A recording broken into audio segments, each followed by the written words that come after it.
Hello students, welcome back to our economics class. In the previous classes, we have discussed from unit number 5, market analysis. We have discussed various characteristics of oligopoly, monopoly and duopoly. These are all imperfect competition. Like we have read that markets were divided into 3 classifications based on area. There were local markets, national markets and international markets. Then based upon time, the markets were classified into very short period, long period and secular period. Then based upon competition, markets were divided into perfect competition and imperfect competition. We have discussed characteristics of perfect competition. Then imperfect competition was divided into again further 4 classifications, that is monopoly, duopoly, oligopoly and monopolistic competition. From this already we have completed the characteristics of monopoly, duopoly, oligopoly, and today finally we are going to discuss the characteristics of monopolistic competition. Alright, this is the 4th type of imperfect competition. What is it? Monopolistic competition. Monopolistic. Monopoly is done, duopoly is done, oligopoly is done. This is 4th one, that is monopolistic competition, and its characteristics extremely important for 5 marks. Now let us see what is the definition of monopolistic competition. So monopolistic competition is neither perfect competition nor absolute monopoly. What is it saying in definition?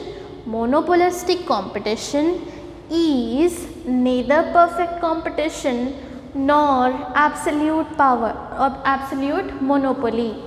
That means it is not considered as perfect competition and it is not considered as monopoly. Alright, perfect competition means only one price will be prevailing in the whole market.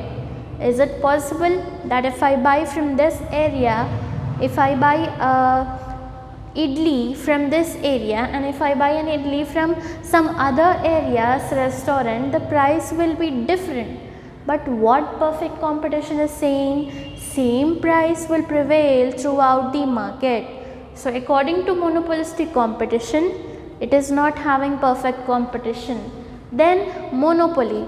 Monopoly means only one seller will be there, but in monopolistic competition there is no one seller, there are some more sellers. So now hence we can term this like monopolistic competition is neither a perfect competition nor absolute poverty. Once again I will repeat, monopolistic competition is neither perfect competition nor absolute poverty. It is not perfect competition, it is not absolute monopoly. Alright, next. In majority of the cases, there is neither a single seller nor number of sellers. In majority of cases, there are neither single seller nor number of sellers. So here only one seller is not there and also number of sellers are also not there. Sufficient medium quantity sellers are there in this market. Alright, limited number of members are there.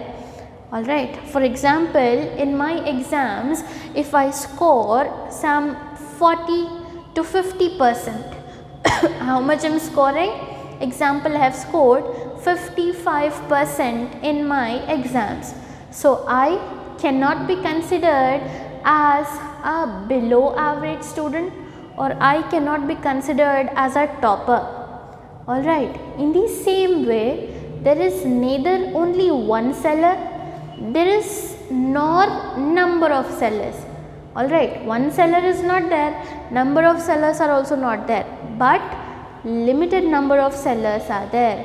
Therefore, monopolistic competition is considered as realistic, means it is related to our daily life. You can apply monopolistic competition in our day-to-day life circumstances. Alright, so it is neither perfect competition nor absolute poverty.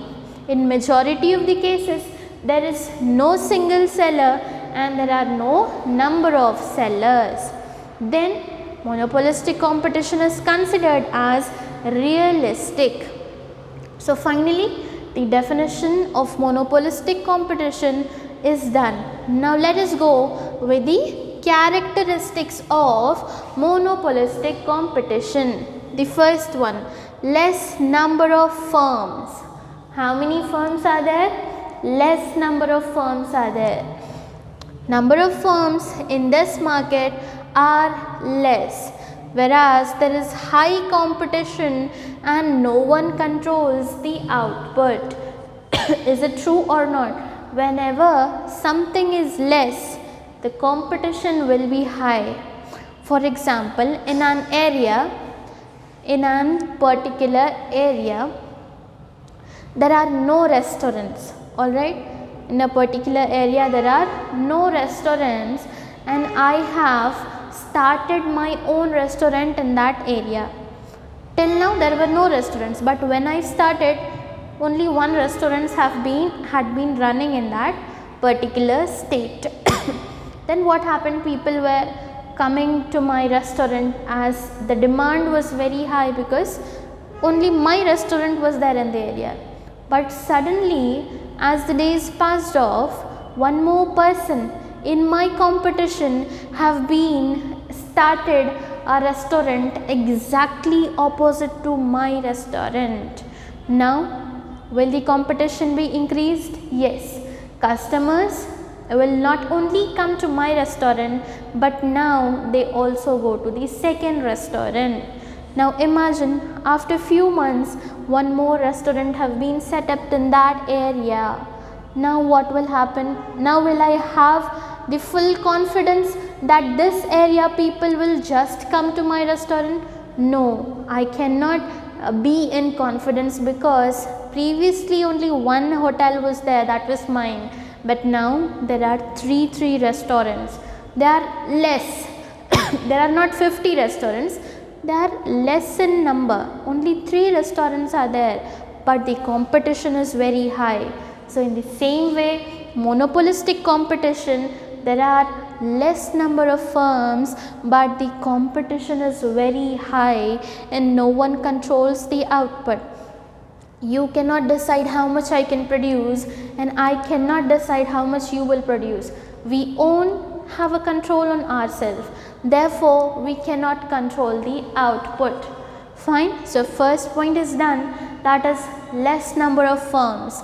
Let us go to the second one, product differentiation. Many firms will prepare a particular product. This is very important. Many firms will produce a particular product. All the firms are producing the same product. Alright. Then the product of each firm, some or the other way, it is different from each other. Whatever the product the firms are making, different firms. Imagine that 50 firms are producing only one product.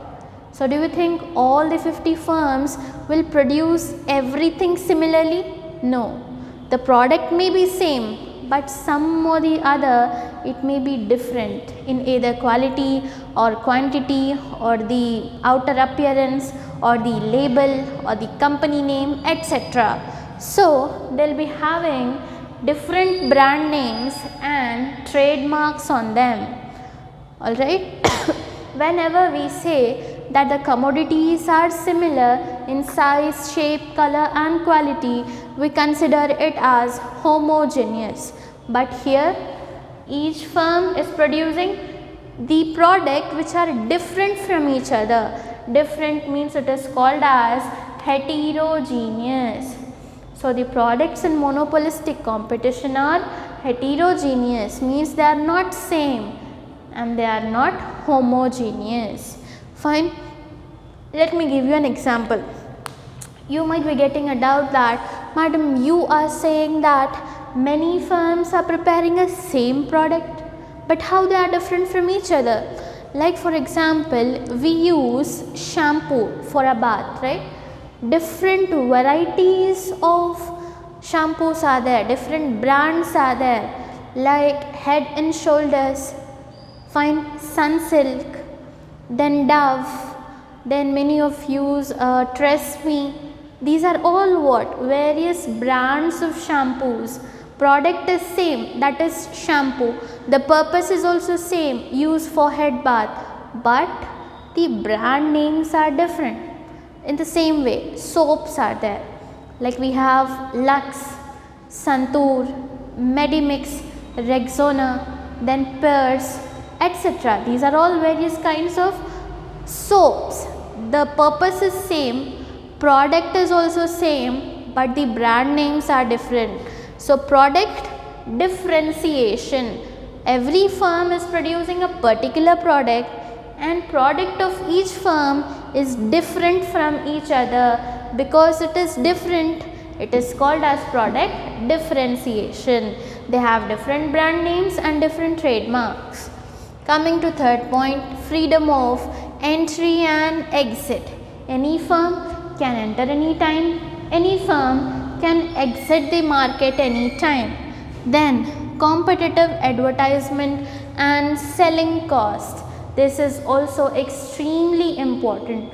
Like whatever the soaps and shampoos brands I have said you just now, every brand is having a particular advertisement, right or not? Head and Shoulders, there is a particular advertisement.